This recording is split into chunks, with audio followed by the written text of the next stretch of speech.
5 दिनों तक चलने वाले दीपावली के महापर्व में धनतेरस का त्योहार सबसे पहले दिन मनाया जाता है और हिंदू पौराणिक मान्यता के अनुसार धनतेरस की तिथि पर भगवान धन्वंतरी का जन्म हुआ था। भगवान धन्वंतरी को आयुर्वेद और अच्छी सेहत के देवता के रूप में पूजा जाता है। दिवाली पर धनतेरस के भगवान धन्वंतरी की पूजा करने से जीवन में सुख समृद्धि ऐश्वर्य और अच्छी सेहत का आशीर्वाद प्राप्त होता है। साथ ही इस दिन खरीदारी करना भी बहुत ही शुभ माना जाता है। धनतेरस पर हर तरह के शुभ कार्य प्रारंभ किए जा सकते हैं। इस दिन विशेष रूप से सोना और चांदी के आभूषण, नए बर्तन आदि खरीदे जाते हैं। धनतेरस के दिन इस प्रकार की विशेष चीज खरीदने पर माता लक्ष्मी जी का आशीर्वाद मिलता है। ऐसी मान्यता है कि धनतेरस के दिन हम जिस भी वस्तु की खरीदारी करके लाते हैं उसमें 13 गुना की वृद्धि होती है। इसलिए आपको ध्यान रखना है कि कोई भी ऐसी गलती ना करें और ऐसी वस्तु खरीद कर ना लाएं जिससे कि अशुभता आ जाए। तो दोस्तों, धनतेरस के दिन इन 13 विशेष चीजों में से आपको कुछ ना कुछ वस्तुएं खरीदनी ही चाहिए। अगर आप यह सभी 13 वस्तुएं न खरीद पाएं तो इनमें से जो भी आपकी सामर्थ्यता हो तो ये वस्तु आप धनतेरस के दिन माता लक्ष्मी जी, कुबेर देवता और धन्वंतरी भगवान की पूजा करने से घर हमेशा सुख सुविधा से भरा रहता है। आज के दिन जो लोग सोने चांदी से बने हुए आभूषण या सोना चांदी ना खरीद पाएं तो उन्हें भी इस दिन कुछ चीजें अवश्य ही खरीदनी चाहिए। सबसे पहली वस्तु है नई झाड़ू। धनतेरस के दिन नई झाड़ू खरीदना बहुत ही शुभ माना जाता है। झाड़ू को माता लक्ष्मी जी का प्रतीक माना जाता है और ऐसा माना जाता है कि नई झाड़ू से धनतेरस के दिन पहले पूजा करके फिर उसका प्रयोग करने से घर की सारी नकारात्मक ऊर्जा दूर हो जाती है और घर में समृद्धि का वास हो जाता है। अगर हो सके तो धनतेरस के दिन एक झाड़ू का गुप्त दान जरूर करना चाहिए। इसे आप मंदिर में किसी चौराहा, ऐसी जगह जहां से कोई भी जरूरतमंद व्यक्ति इस झाड़ू को उठाकर ले जाए, वहां पर आपको रख देना चाहिए। दूसरी वस्तु है साबुत धनिया। धनतेरस के दिन आप कुछ लेकर आएं या ना आएं, लेकिन साबुत धनिया तो हर कोई ला सकता है। साबुत धनिया लाकर दिवाली के दिन उसकी पूजा करने के बाद अपने ही घर में क्यारियों में या गमले में डालना चाहिए और ऐसा करने से कहा जाता है कि घर में आपका जो भी धन है, जो भी आय है, उसमें बरकत होने लगती है। अगर आए दिन अनावश्यक रूप से पैसे खर्च होते हो तो उसमें भी रोक लग जाती है। इस दिन नमक भी खरीद कर लाना चाहिए। नमक अगर आप डेली वाला लाते हैं तो और भी शुभ है। धनतेरस से लेकर दीपावली के अगले दिन गोवर्धन और भाई दूज तक आप इसी नमक का प्रयोग करें और इन 5 दिनों तक लगातार आपको नमक का पोंछा भी घर में लगाना चाहिए। ऐसा करने से एक तो दरिद्रता दूर हो जाती है और घर से नकारात्मक ऊर्जा भी दूर हो जाती है। चौथी वस्तु जो आपके घर पर लानी चाहिए वह है गोमती चक्र। कहते हैं जिस घर में गोमती चक्र होता है वहाँ सुख, सौभाग्य और समृद्धि की वृद्धि होती है। गोमती चक्र घर पर रखने से वास्तु दोष भी दूर हो जाता है और अगर घर परिवार में किसी भी सदस्य में आत्मविश्वास की कमी हो तो धनतेरस के दिन गोमती चक्र लाकर उनके हाथ से पूजा करवाकर फिर इसके बाद में गोमती चक्र को अपने मंदिर में या फिर धन रखने के स्थान पर आपको रख देना चाहिए। ऐसा करने से जो भी धन संबंधित परेशानी है वह दूर हो जाती है। आपको यह सारी वस्तुएं पूजा वाली दुकान में बहुत ही आसानी से मिल जाएंगी। 5वीं वस्तु है कौड़ियाँ। कौड़ियाँ आपको सफेद, भूरी, पीली या चितकबरी मिल जाएगी, लेकिन आपको जो कौड़ियाँ लानी हैं वह या तो सफेद लेकर आएं या फिर पीले रंग की कौड़ियाँ लेकर आएं। कहते हैं जिस घर में कौड़ियाँ होती है वहाँ पर माता लक्ष्मी जी हमेशा वास करती हैं। कौड़ियाँ माता लक्ष्मी जी को आकर्षित करती हैं, इसलिए आज के दिन 5, 7 या 11 कौड़ियाँ लाकर आप चाहें तो धनतेरस की शाम को या फिर दीपावली की रात को उनकी पूजा करके होली, अक्षय, कुमकुम अर्पित करके फिर एक लाल कपड़े में बांधकर आपको अपने घर में जहाँ पर भी आप धन रखते हैं वहाँ रख देना चाहिए। हर साल आप इन्हीं पुरानी कौड़ियों की पूजा कर सकते हैं। हर साल आपको कौड़ियाँ खरीदने की आवश्यकता नहीं है। यदि आप नई कौड़ियाँ खरीदना ही चाहते हैं तो पुरानी कौड़ियों को जल में विसर्जित कर दें। छठी वस्तु है श्री यंत्र। श्री यंत्र खरीदते समय देख लीजिएगा कि उस पर सभी चिन्ह, सभी जो भी निशान होते हैं वह अच्छे से अंकित होने चाहिए। श्री यंत्र जिस घर में होता है और नियमित रूप से श्री यंत्र की पूजा जिस घर में होती है वहाँ पर भी कभी धन का अभाव नहीं रहता। श्री यंत्र की उत्पत्ति को लेकर धार्मिक पुराणों में उल्लेख मिलता है कि एक बार माता लक्ष्मी जी नाराज होकर पृथ्वी से वैकुंठ लोक चली गयी। माता के रुष्ट हो जाने से धरती पर बहुत सारी समस्याएं प्रकट हो गई। महाजन बिना लक्ष्मी जी के निधन हो गए। तब ब्राह्मणों में श्रेष्ठ वशिष्ठ मुनि ने निश्चय किया कि मैं लक्ष्मी जी को प्रसन्न करके पृथ्वी पर वापस ले आऊंगा। जब मुनि वशिष्ठ बैकुंठ में जाकर महालक्ष्मी जी से मिले तो उन्हें पता चला कि माता लक्ष्मी जी तो बहुत नाराज हैं और वह किसी भी स्थिति में पृथ्वी पर आने को तैयार नहीं हैं। तब वशिष्ठ जी ने वहीं पर बैठकर भगवान विष्णु की आराधना शुरू कर दी। नारायण ने प्रसन्न होकर मुनि वशिष्ठ को अपने दर्शन दिए। मुनि वशिष्ठ जी ने श्री हरि विष्णु से कहा, प्रभु हम पृथ्वी पर बिना लक्ष्मी जी के बहुत दुखी हैं। हमारे सारे आश्रम उजड़ गए और धरती पर वैभव खत्म होने वाला है।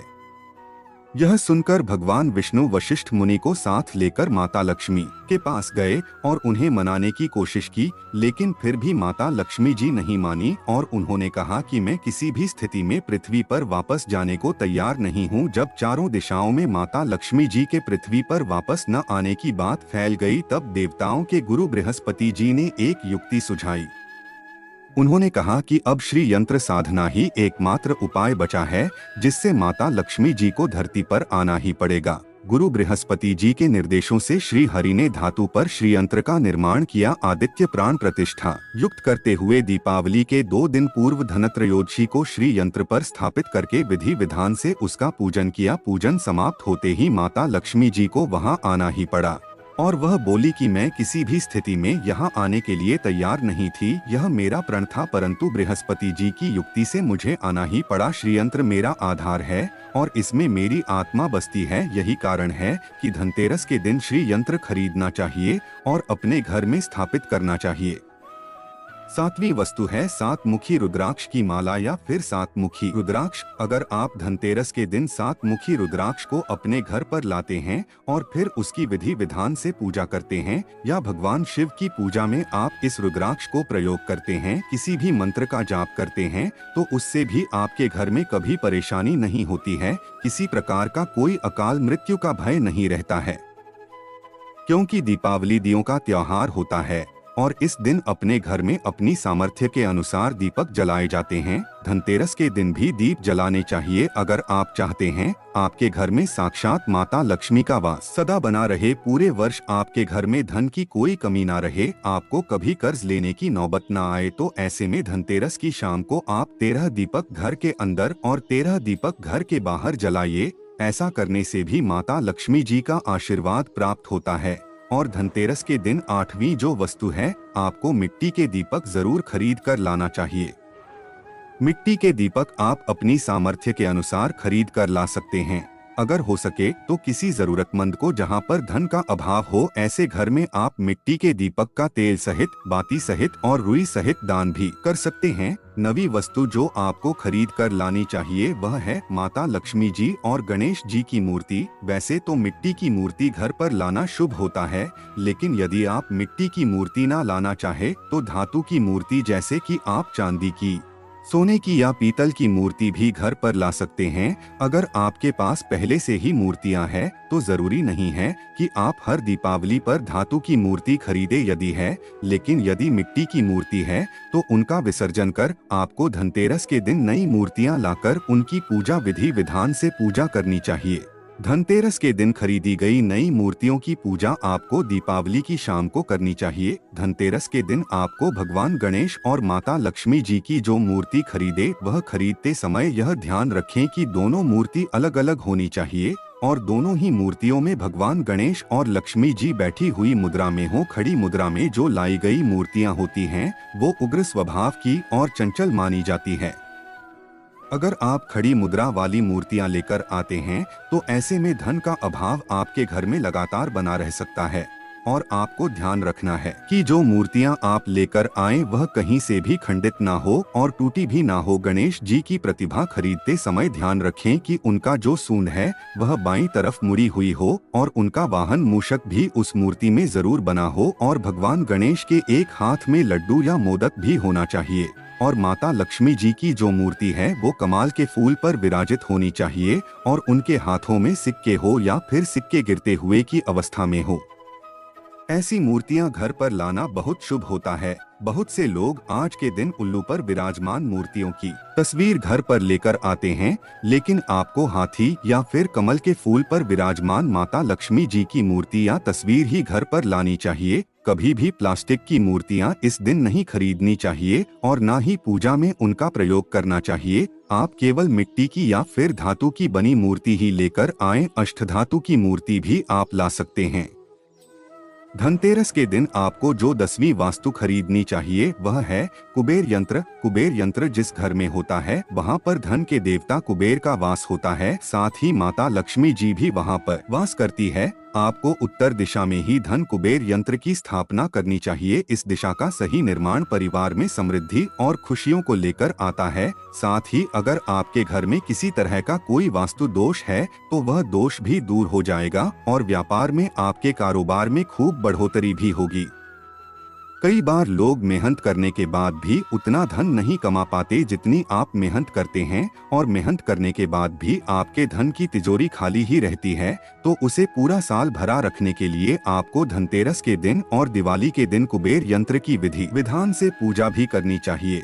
कुबेर देवता के मंत्र ओम यक्षाय कुबेराय वैष्णवाय धन धान्य अभीप्तय धन धान्य समृद्धि मंत्र का कम से कम 1 बार या 51 बार जाप करना चाहिए। 11वीं वस्तु है सोने चांदी के आभूषण या फिर सिक्का।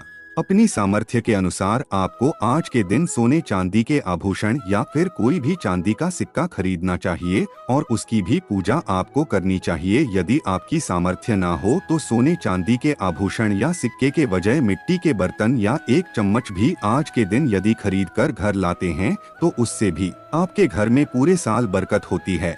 सब जानते हैं कि धनतेरस के दिन नए बर्तनों की खरीदारी की जाती है, लेकिन नए बर्तनों में भी आपको यह ध्यान रखना है कि आज के दिन यदि पीतल के बर्तन खरीद कर लाते हैं तो ज्यादा शुभ होता है। आप पुराने टूटे हुए बर्तनों को बदलकर भी नए बर्तन घर पर खरीद कर ला सकते हैं। जिसकी यदि बर्तन खरीदने की सामर्थ्य ना हो तो उन्हें आज के दिन केवल पूजा से संबंधित जो भी सामग्री है वह खरीद कर घर लानी चाहिए। ऐसा करने से भी आपको धन कुबेर भगवान और माता लक्ष्मी जी का आशीर्वाद प्राप्त होता है। हो सके तो अपनी सामर्थ्य के अनुसार इन सारी चीजों में से कुछ भी चाहे वह खरीद सकता है, लेकिन बर्तनों में आपको लोहे के बर्तन इस दिन भूल से भी नहीं खरीदने चाहिए। लोहे के बर्तन खरीदने से एक तो शनि दोष लगता है, शनि ग्रह से संबंधित परेशानियां आपके जीवन में आपकी कुंडली में घर परिवार में आ सकती है और राहु केतु ग्रह भी पहलवान हो जाते हैं। 13वीं वस्तु है पूजा का सामान और धार्मिक पुस्तक। अगर आप अब तक बताई गई सभी 12 वस्तुएं खरीदने में असमर्थ हैं, तो आज के दिन यदि आप अपने घर में पूजा से संबंधित कोई भी वस्तु खरीद कर लाते हैं तो उससे भी आपको धनतेरस के दिन की गई पूजा का पुण्य अवश्य ही प्राप्त होता है। अगर आपको पूजा से संबंधित कोई सामान लाना है जैसे कि रोली, अक्षत, कुमकुम, कलवा या फिर कोई भी सामान लौंग, इलायची, पान, सुपारी और बताशा हो सके तो वह भी आप इस दिन खरीद कर ला सकते हैं। इसके अलावा आप धार्मिक पुस्तकों जैसे कि व्रत कथाएं हैं या फिर पूरे हफ्ते पढ़ने वाले जो भी व्रत त्योहार है, आरतियां की किताब है, और अगर आप पढ़ते हो तो आप पुराण भी अपने घर पर ला सकते हैं। और पुराण घर पर लाने के बाद जब भी आपको समय हो तो खुद भी पढ़ना चाहिए और दूसरों को भी पढ़कर सुनाना चाहिए। ये सारी वस्तुएं यदि आप इनमें से कुछ भी या सारी वस्तुएं भी खरीद कर लाते हैं तो इससे कहा जाता है कि आपके घर में पूरे वर्ष माता लक्ष्मी जी की कृपा बनी रहती है। घर में कभी भी आपको कर्ज लेने की स्थिति नहीं आएगी। आप जितना भी काम आएंगे उसमें आपको 13 गुना की वृद्धि मिलेगी। यह जानकारी अगर आपको पसंद आई हो तो वीडियो को लाइक करके हमारे चैनल को सब्सक्राइब